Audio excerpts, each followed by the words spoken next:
A park ranger found a strange metal door exposed after a landslide, but when he opened it and went inside, what he discovered made him run for his life. Watch until the end. This story will leave you speechless. Subscribe, like, and comment where you're watching from. The morning air was thick with dust and the smell of wet earth. Ranger Alan Carter wiped his brow, squinting against the bright sun as he surveyed the devastation left by the landslide. What had once been a peaceful stretch of Yellowstone's northern ridge was now a scarred slope of twisted roots, torn pines, and cracked boulders. Mud had carved deep trenches across the trail, making it nearly unrecognizable. Alan had spent 12 years with the Park Service, and he'd seen nature's fury plenty of times: flash floods, rock falls, forest fires. But something about this one felt different. The ground had collapsed too evenly, like something had been disturbed underneath. He climbed higher, careful not to slip on the loose soil, and scanned the hillside for signs of further instability. Then, just as he was about to move on, something metallic caught his eye. A faint shimmer, half hidden beneath a patch of mud and broken roots. He crouched down and brushed away the dirt with his glove. What emerged made him freeze, a corner of cold, smooth steel, completely out of place among the rocks. He dug around it carefully, uncovering more. Within minutes, the outline of a heavy door took shape, rectangular, thick, and bolted tight into the earth itself. It wasn't the kind of door you'd find on an old cabin or a utility shed. This thing looked industrial, almost military. No hinges, no handle, just a welded seam and a faint layer of rust. Alan leaned in, listening. Nothing. No hum, no vibration, just silence. He ran his fingers along the edge and found what seemed like an air vent, clogged with dirt.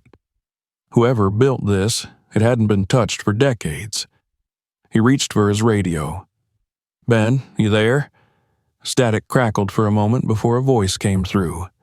"Yeah, I'm up near the creek. What's up?" "You might want to get over here," Alan said, standing. "I found something. Weird. Looks like a door. Steel, buried halfway in the hillside." Ben chuckled. "A door? You sure it's not some hiker's old stash?" "Trust me," Alan said quietly, eyes still fixed on the metal plate. "This isn't the kind of thing someone dragged up here. It's built in." There was a short pause, then Ben's tone changed. "You think it's military?" "Maybe. But I've never seen construction like this in the park." Alan looked around. The nearest service road was nearly 2 miles away, and there were no records of any installations in this area. Could be Cold War era. Maybe a bunker that got sealed off. "I'll bring the tools," Ben said. "Be there in 10.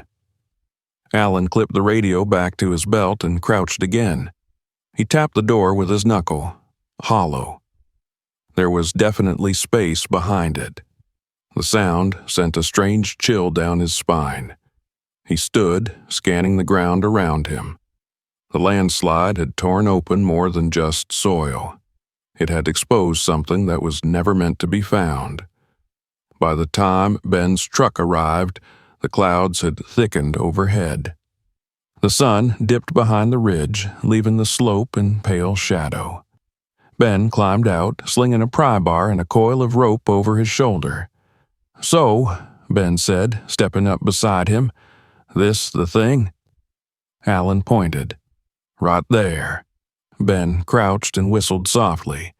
"Damn, you weren't kidding. This looks old, like 50s or 60s era old." "Yeah," Alan said, "and there's no record of it anywhere." They worked in silence for a few minutes, clearing away the remaining dirt. The metal surface was cold to the touch, even in the afternoon warmth. Ben tested the seam with the pry bar, finding leverage near the corner. "Ready?" he asked. Alan nodded. With a grunt, Ben wedged the bar into the edge and pushed. The metal groaned, resisting at first, then gave way with a screech that echoed across the valley. A rush of stale air burst from the gap, dry, metallic, and heavy, like a breath exhaled after years of being trapped. Both men coughed, waving away the dust. Alan shined his flashlight into the dark opening. A narrow tunnel descended at an angle, lined with metal panels and cables that disappeared into blackness. "Well, that's definitely not a storage shed," Ben muttered. Alan took a step closer. "No, it's something else." He glanced back toward the forest, the world of sunlight and safety, and then down into the dark passage yawning before him. Something in his gut told him they had just uncovered a secret that was never supposed to see daylight again. He clicked on his flashlight. "Let's see how deep this goes." And with that, Ranger Alan Carter stepped through the metal doorway, leaving the bright world of Yellowstone behind. The air inside the tunnel felt wrong. It wasn't just stale. It was processed, recycled, dead, as if whatever air had been sealed down here hadn't been meant for normal lungs. Alan tasted metal on his tongue with every breath. His flashlight beam cut through the darkness in a narrow cone, catching particles drifting in the air like slow dust in water. Behind him, Ben climbed down through the entrance and pulled the heavy door mostly shut behind them, leaving only a sliver of daylight. "Last thing we need is a tourist stumbling on this," Ben muttered. "Last thing we need is this collapsing on us," Alan said. The tunnel sloped down at a shallow angle, built from reinforced steel panels that were bolted together with a precision neither of them had seen in any park structure. The floor wasn't dirt. It was plated metal, ridged for traction. Their boots clicked softly with every step. "Whoever built this," Ben said quietly, "they weren't hiding camping gear." "No," Alan said, "this is federal." His light traced the walls, vents, conduits leading into junction boxes with flaking labels. The paint was the old kind, pale government green, sun-faded even without sun. The ventilation shafts were thick, overbuilt, designed to move air fast. The corners were too clean, too squared off, like the inside of a ship or a missile silo. Nothing about it looked temporary. About 20 feet in, they found the first door on the right. It wasn't wood. It wasn't even normal steel. It looked like some kind of alloy, the surface dull and almost gray-blue under the light. No markings, no labels, just a wheel lock in the center, like on a submarine hatch. Ben reached for it. "Wait," Alan said. Ben froze and looked at him. "You think it's alarmed?" Alan thought for a moment. "No power down here. Listen, no hum, no fans. It's dead. I just don't like opening rooms we can't close." Ben let out a slow breath. "Fair." They kept going. As they moved deeper, the air got cooler.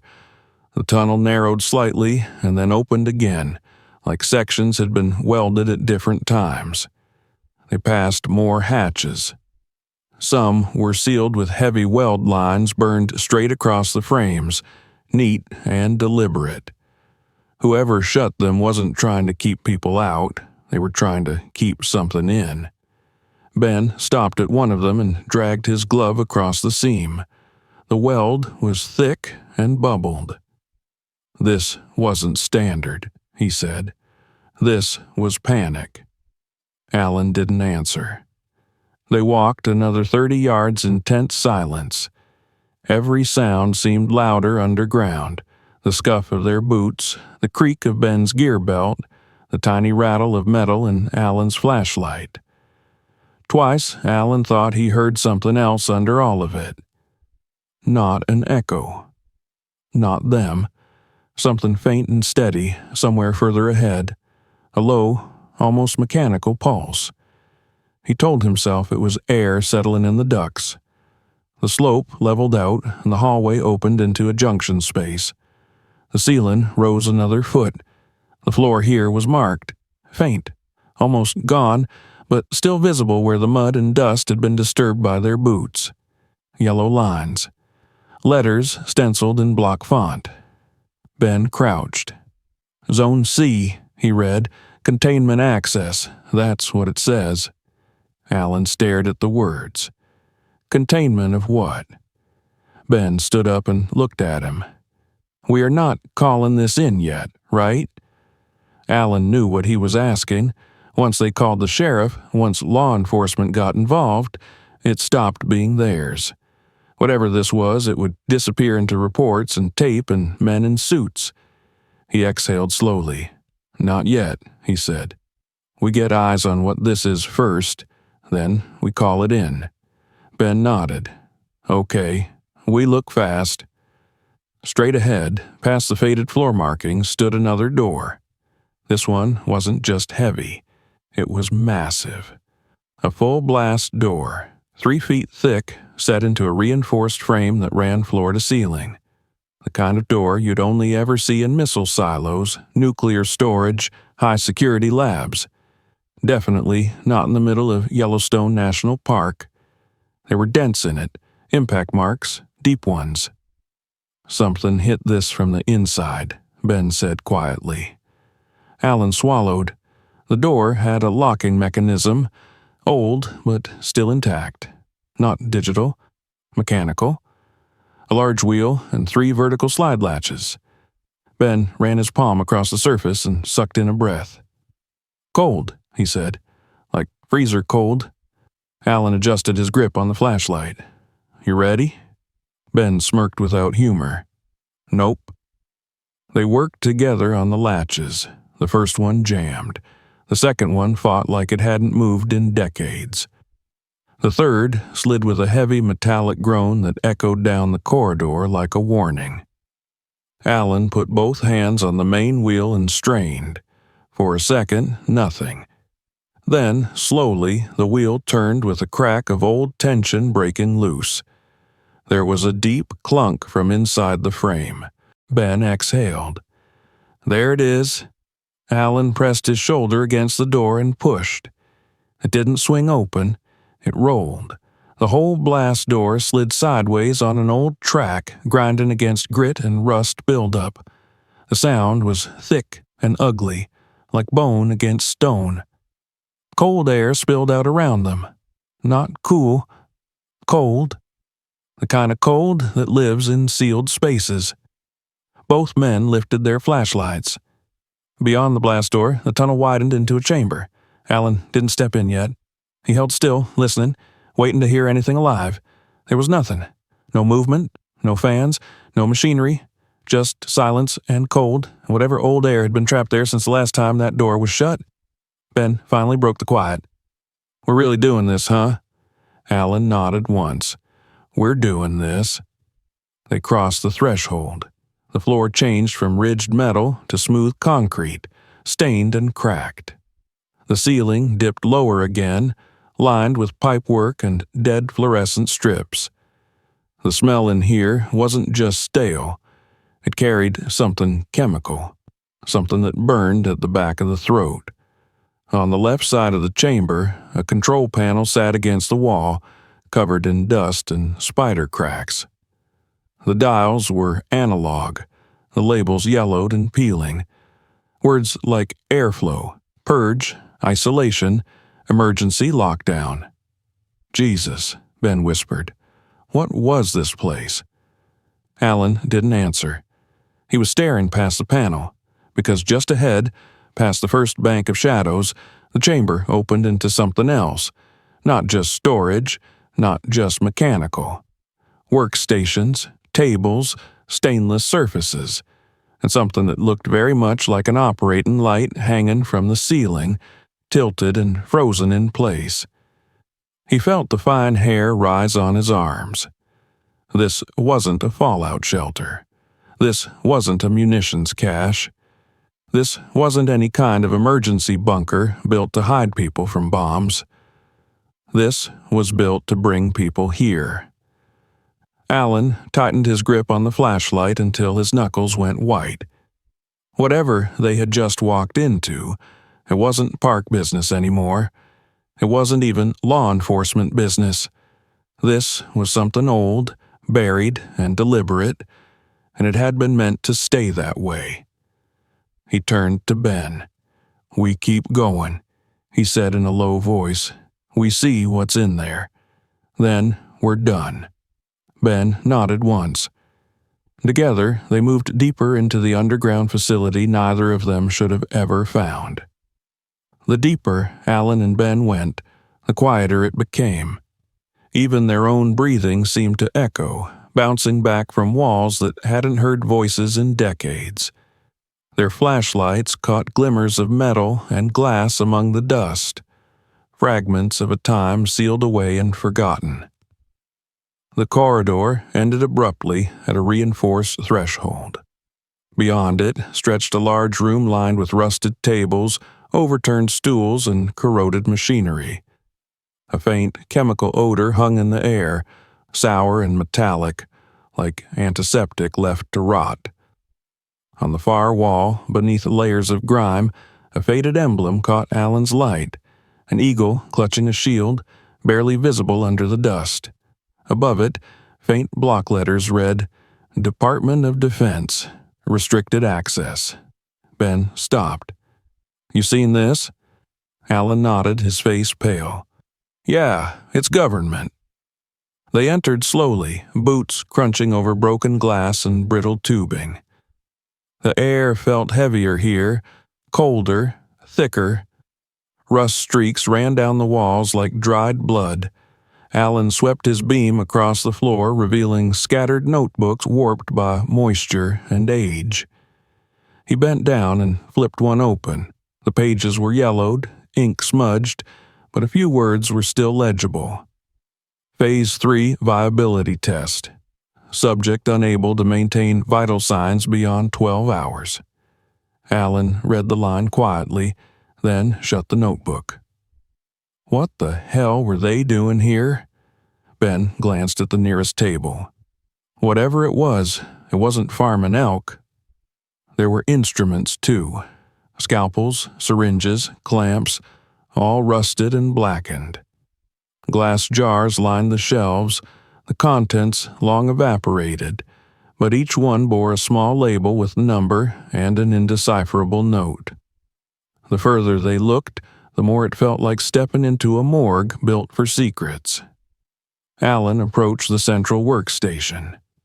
A thick steel slab stood in the middle, bolted to the floor.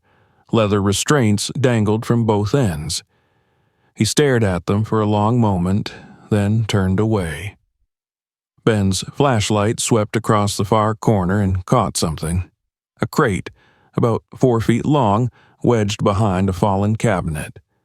It was gray, solid, its paint chipped but the markings still visible.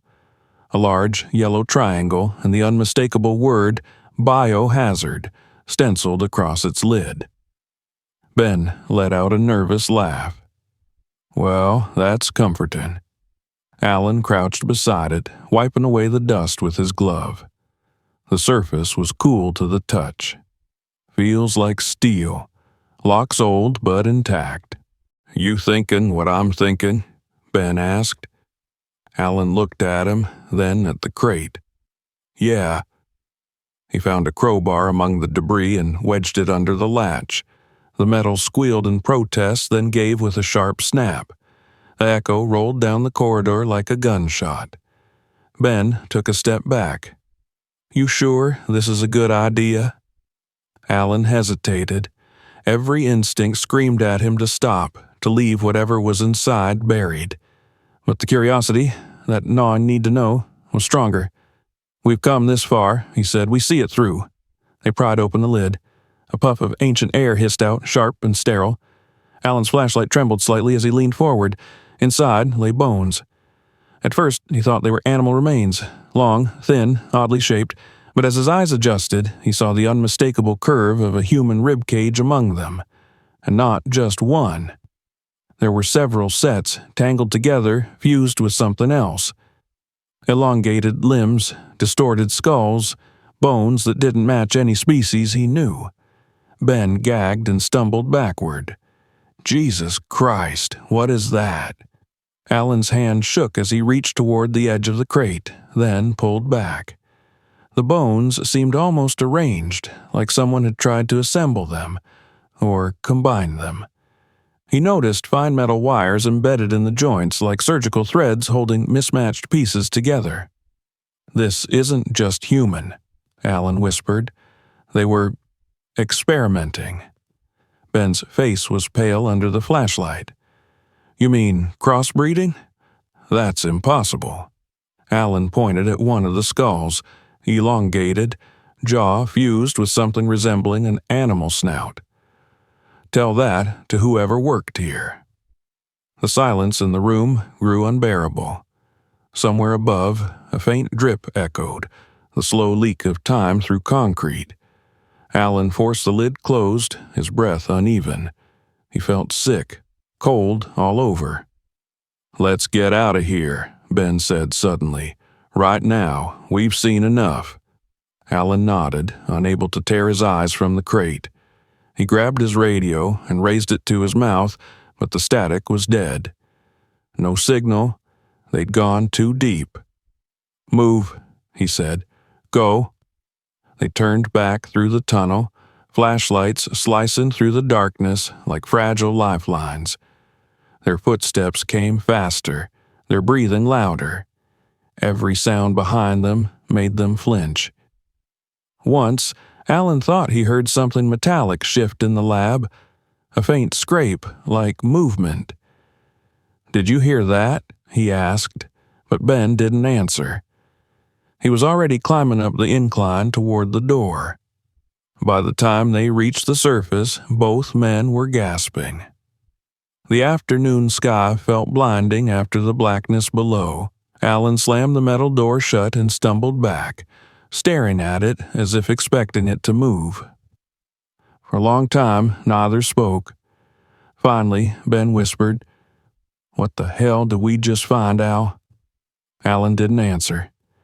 He looked down at his trembling hands, still smelling faintly of rust and decay. Whatever that place was, it hadn't been built for survival. It had been built for experimentation, and someone, long ago, had tried to hide the evidence deep beneath the earth, until nature tore the secret open again. The night after they found the laboratory, Alan couldn't sleep. Every time he closed his eyes, he saw the crate again, the twisted bones, the unnatural shapes, the quiet horror of what had been done down there. The image clung to his mind like a stain that wouldn't wash away. He sat at his kitchen table long after midnight, the sound of crickets muffled behind the windows. His radio sat silent on the counter. He'd tried calling the sheriff twice that evening, but each time his finger hovered over the transmit button, something in him hesitated. How could he explain what they'd found without sounding insane? A hidden bunker full of bones that aren't human? They'd think he'd lost it. At dawn, Ben showed up at his cabin, his face pale and drawn. "I couldn't sleep either," he said quietly. "I keep thinking about that crate." Alan nodded. "Me too. We didn't imagine that, Ben. That was real." Ben pulled off his hat, running a hand through his hair. "We should go back." Alan frowned. "You've lost your damn mind." "Listen," Ben insisted. "We need proof before we tell anyone. Pictures, samples. Otherwise, they'll seal it off, and we'll never know what the hell we stumbled into." Alan stared at him for a long moment. Every instinct screamed to stay away, but the thought of leaving that place buried again, of never knowing, gnawed at him worse than fear. Finally, he exhaled. "All right, but just long enough to take photos, then we call it in." They drove back to the ridge that afternoon, the sky heavy with dark clouds. The air was still, the forest unnaturally quiet, as if the earth itself was holding its breath. The metal door waited for them, streaked with mud and half covered by new debris from another small slide. Ben handed Alan a flashlight and a camera. Quick in, quick out. Alan nodded, though his throat was dry. He pulled the door open, and the same stale breath of cold air exhaled from the tunnel. They stepped inside again, flashlights slicing through the thick darkness. The metallic clang of their boots echoed like whispers in a tomb. Everything looked just as they'd left it. The welded doors, the narrow corridor, the cold walls lined with corroded vents. But the silence felt heavier now, thicker. Alan couldn't shake the sense that something was aware of them, listening. When they reached the lab, the air seemed even colder. Their beams swept across the same rows of rusted instruments and overturned tables. But something was different. The crate wasn't where they'd left it. It had been moved. Ben stopped short. No way, we didn't. It was against that wall, Alan said, his voice barely a whisper. We didn't touch it after closing it. The crate now sat a few feet away, its lid half open. Alan's stomach turned. He took a step closer. Inside, the bones looked disturbed, shifted, as if someone had been examining them. And among the pale fragments, something else glinted in the light, a piece of torn fabric. Ben leaned closer. Is that clothing? Alan's flashlight trembled as he focused on it. It was a scrap of faded green cloth with a patch barely visible under the grime. He wiped it clean with his glove. The stitching read, U.S. Army Medical Corps. This wasn't just research, Alan said. It was military experimentation. Ben's jaw tightened. And those things in the crate, they were soldiers? Alan shook his head slowly. No, they were subjects. For a moment, neither man spoke. The air seemed to hum faintly, a vibration deep in the metal beneath their feet. It was subtle, but unmistakable, like machinery far away coming to life. Ben turned sharply. Did you hear that? Alan nodded, his pulse hammering. Yeah, from the corridor. They swung their flashlights toward the tunnel behind them.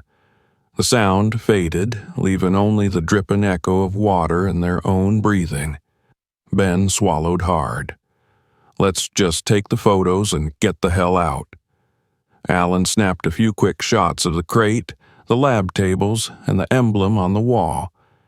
The flash from the camera briefly lit the room like a strobe, revealing the space in stark, frozen detail, the bones, the instruments, the shadows. But on the third flash, Alan froze. In that split second of light, he thought he saw something at the far end of the room, a shape, hunched low near the floor, too still to be human, too dark to be just shadow. When the light faded, it was gone. Ben noticed his expression. What? Alan shook his head. Nothing. Let's move. They packed up fast and started back toward the entrance, moving quickly through the narrowing corridor. Each sound, every creak, every drip, felt amplified in the dark. Alan could almost feel the weight of the mountain pressing down on them. When they finally reached the outer door, Ben pulled hard on the handle, and it groaned open. They burst out into the light, gasping like men surfacing from deep water. Alan slammed the door shut behind them and dropped to the ground, catching his breath. The forest was silent again. Ben wiped his forehead. Never again, he muttered. We're done. We tell the sheriff. Let the feds deal with this. Alan nodded, still staring at the steel door. But as he did, he noticed something on its surface. Faint scratch marks near the edge, fresh ones, as if something had clawed or scraped from the inside. He stood slowly, heart pounding. Ben? Ben followed his gaze. Oh, hell no. Neither man said another word. They backed away from the door, got into the truck, and drove down the dirt road in silence. Neither of them looked back, but as the truck disappeared into the trees, a low metallic echo came from the hillside, a sound like shifting metal, like something stirring behind that sealed door once more. Something that had been waiting a very long time. By the next morning, the story had already slipped out of Alan and Ben's control. Word traveled fast in a small Wyoming town, and by the time they reached the ranger station, 2 county deputies and a federal agent were already waiting for them. The agent, tall, clean-shaven, wearing an unmarked black windbreaker, introduced himself only as Mr. Collins. He didn't ask many questions at first, he just listened, watching them closely as they described what they'd found. The metal door, the tunnels, the lab, the crate. When Alan finished, Collins leaned forward, his voice even. "You entered without authorization?" Alan blinked. "It wasn't exactly marked, sir. It was exposed by the landslide. We thought it might be an old mining tunnel. We didn't—" Collins raised a hand. "I understand. You were doing your job." Ben frowned. "Then you believe us?" Collins' lips twitched in something that wasn't quite a smile. "I didn't say that." He stood and motioned to the deputies. "I'll need you both to take us there, right now." An hour later, a convoy of black SUVs wound up the dirt trail toward the ridge. The wind had picked up, sweeping across the open slopes, scattering dust and pine needles. Alan sat in the lead vehicle beside Collins, staring out the window as the forest gave way to the scarred hillside. When they arrived, the metal door looked just as before, cold, gray, half buried in earth. Collins gave a short command, and his men began unloading equipment: generators, floodlights, radiation meters. The efficiency with which they moved told Alan this wasn't their first discovery of this kind. "Stay behind the line," Collins instructed. Alan watched as 2 technicians pried open the door. The same stale air rolled out, and for a moment the wind died. Floodlights pierced the darkness inside, illuminating the metal corridor. Collins turned to Alan. "You said there was a crate?" Alan nodded. "Back in the main chamber." They descended together. The air felt heavier than before, pressing against their lungs. When they reached the laboratory, the lights revealed the scene in stark detail: the rusted instruments, the insignia on the wall, the work tables frozen in decay. But the crate was gone. Alan's heart sank. "It was right there," he said, pointing to the corner.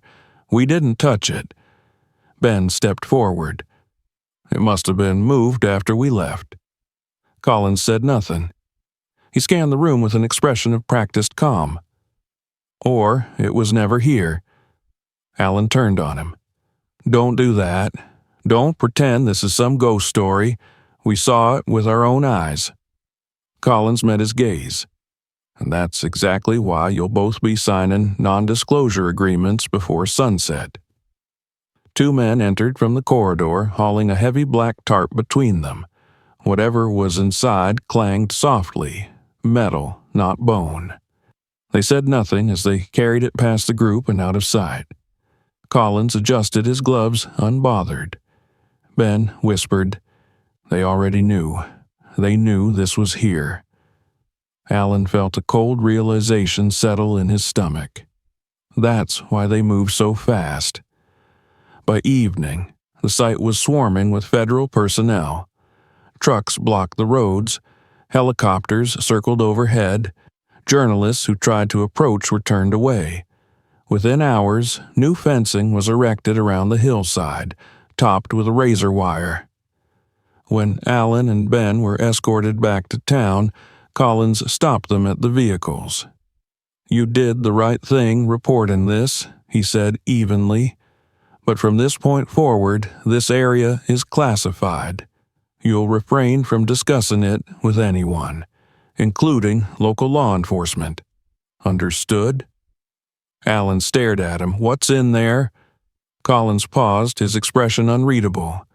"History," he said finally, "and some parts of history are better left buried." The door closed behind him.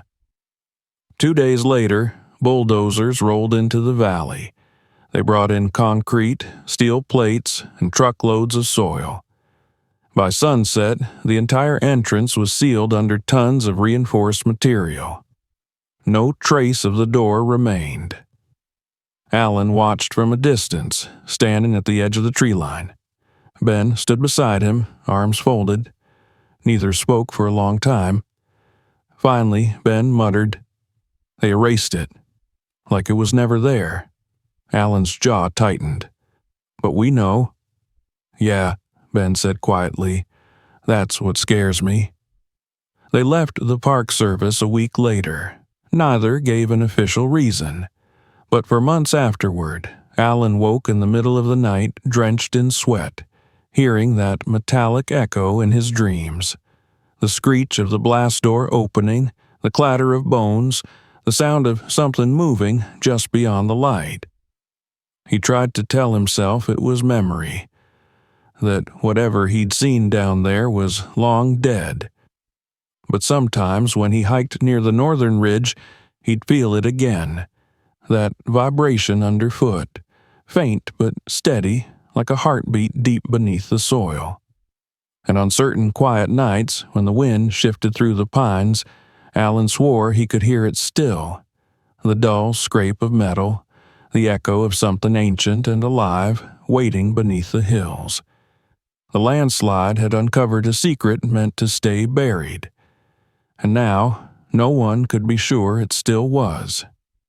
The government sealed the door forever, but some say on quiet nights you can still hear something moving beneath the hills. What do you think was really down there? Share your thoughts in the comments, and don't forget to like and subscribe for more stories like this.